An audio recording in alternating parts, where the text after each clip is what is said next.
I have something unresolved.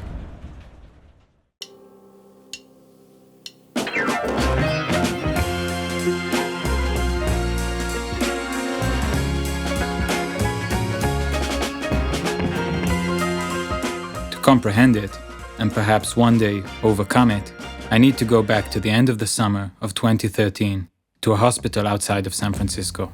האם אתה יכול לזכור?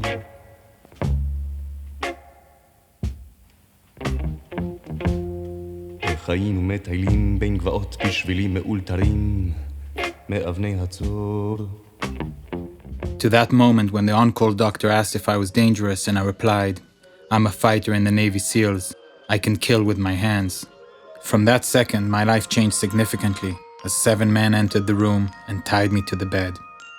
To understand this, I must go back another year, to 2012, when I was a soldier in the Navy SEALs, Shayetet 13, and part of a team of Israeli fighters with a strong sense of connection. From a young age, I lived in France, England, and the United States, until I returned to Israel alone at 18, and finally found some sense of belonging, some meaning. Until one day, I was invited to undergo a polygraph test, and I reported cannabis use during an injury and on holidays. After a few months of missions and routine, it was decided to end my service early, which came as a shock to everyone.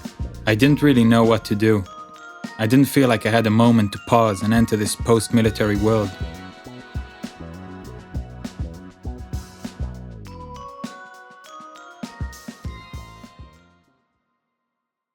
So I decided to wander the corridors of the interdisciplinary university, to give my soul and those around me a little relief. When summer came, I wanted to experience a drop of what I missed from the post-army trip. So I flew to California. From here to there, I arrived at the Burning Man Festival.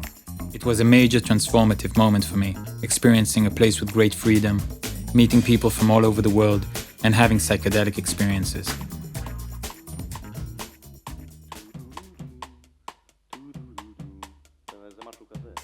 I was all for peace and love, but I still had something unresolved regarding my identity. Who am I? What am I? Am I a fighter or a freedom fighter? I left the Burning Man and met up with my cousin Guy and explored various nature spots in California.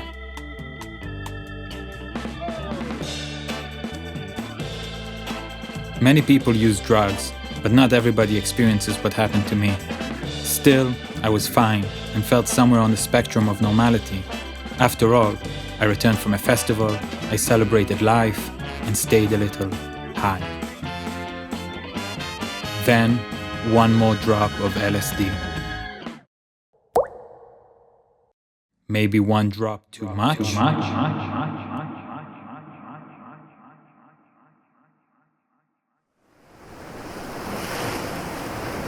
And something happened.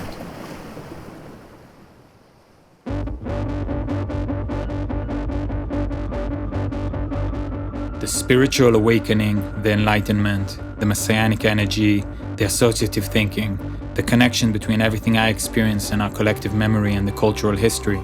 My experiences and traumas began to mix with those of the world. Gradually, people realized that I was experiencing something. I spoke a bit with friends and family in Israel, and my cousin understood that something was no longer fine. I didn't know it, but during these moments, my father had boarded a plane to bring me back to Israel.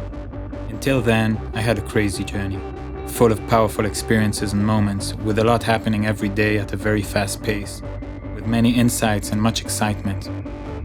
In one of them, my cousin and I were traveling in a car. I was navigating, and suddenly I felt all the difficult situations from my service. The pressure, the readiness, the fears, and the danger.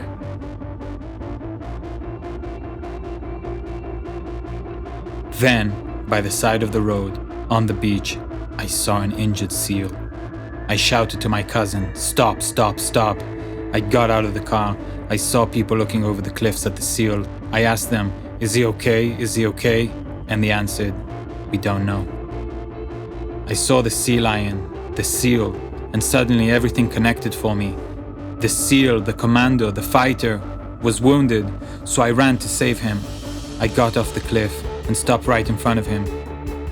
Suddenly, he woke up, he moved, he was fine. he was alive.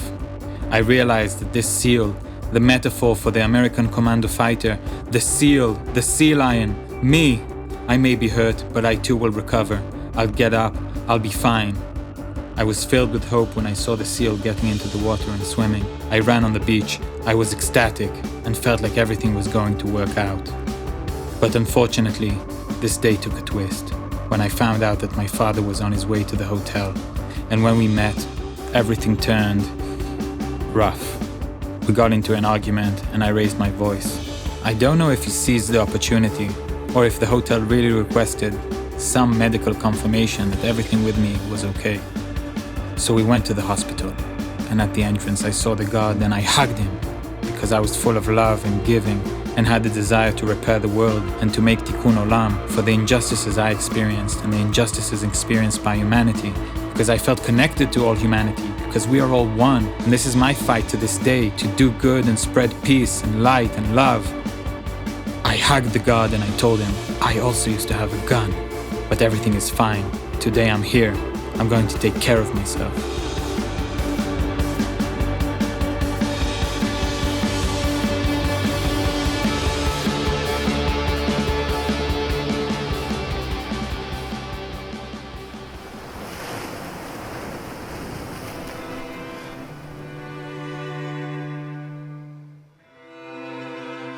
And then, in a hospital, outside of San Francisco, with my father, my cousin, and my father's cousin, I sat and waited for the on-call doctor.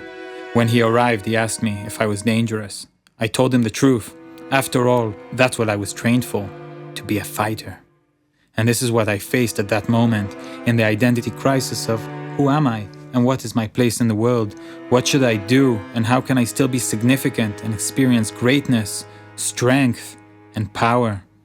How can I deal with the shame of being discharged from the army? How can I prove myself and to the world and to all the people who invested in me? But all this, I didn't exactly manage to communicate, because when I said I was dangerous and that I could kill with my hands, 7 staff members came in and tied me to the bed. Then an injection and another injection and another injection. And from that moment, I entered the cycle of the world of psychiatry. And 10 years have passed and I still haven't been able to get out of it.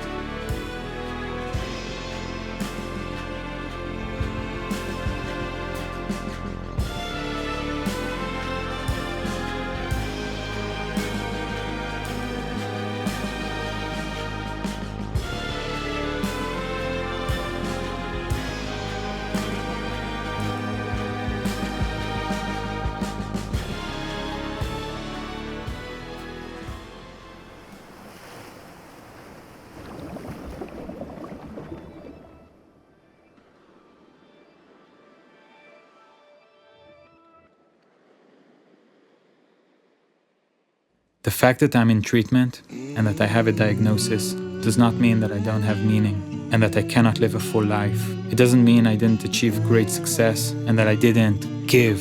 But sometimes it's not enough just to give.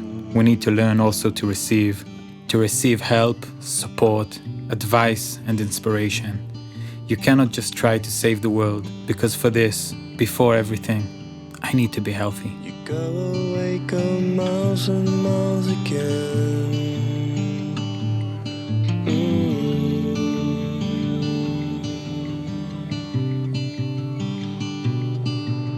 You set your path, you're following a plan.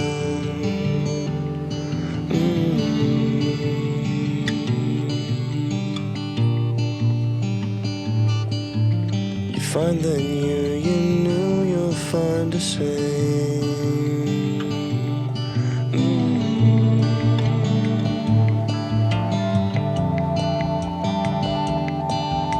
You go away and there you are again.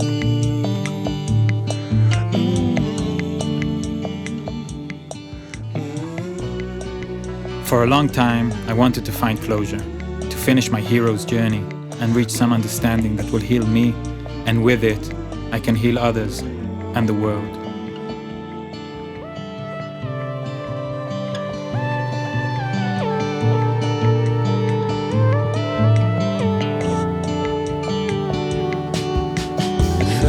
time we failed to win the game. Gives us time to win the upper hand.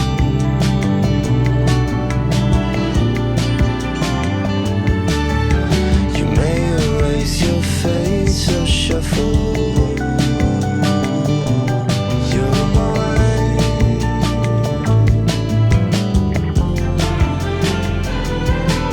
but you can't erase the things you left behind.